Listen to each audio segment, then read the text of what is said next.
অভিযোগ, রাশিয়ার চুরি করা গম বাংলাদেশে, ইউকে নিষেধাজ্ঞার আহ্বান রাশিয়ার।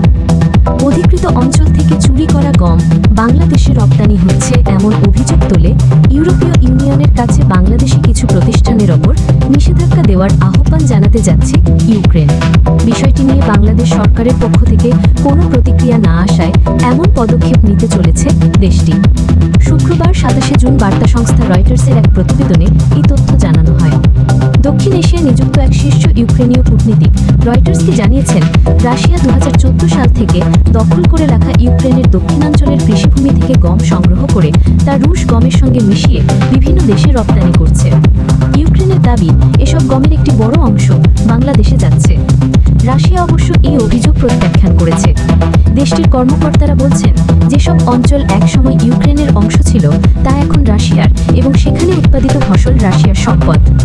রয়টার্সের প্রতিবেদনে বলা হয়, নয়াদিল্লিতে অবস্থিত ইউক্রেন দূতাবাস চলতি বছর বাংলাদেশের পররাষ্ট্র মন্ত্রণালয়কে একাধিক চিঠি পাঠিয়েছে।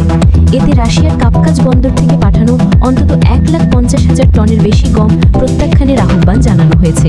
তবে এসব চিঠির কোনো জবাব বাংলাদেশ দেয়নি বলে জানান ভারতে নিযুক্ত ইউক্রেনের রাষ্ট্রদূত ওলেক্সান্ডার পুলিসচুক। রাষ্ট্রদূত বলেন, আমাদের গোয়েন্দা তথ্য অনুযায়ী রাশিয়ার প্রতিষ্ঠানগুলি দখলকৃত ইউক্রেনীয় এলাকা থেকে গম সংগ্রহ করে তা রাশিয়ার গমের সঙ্গে মিশিয়ে বিদেশে রপ্তানি করছে। এটি একটি অপরাধ।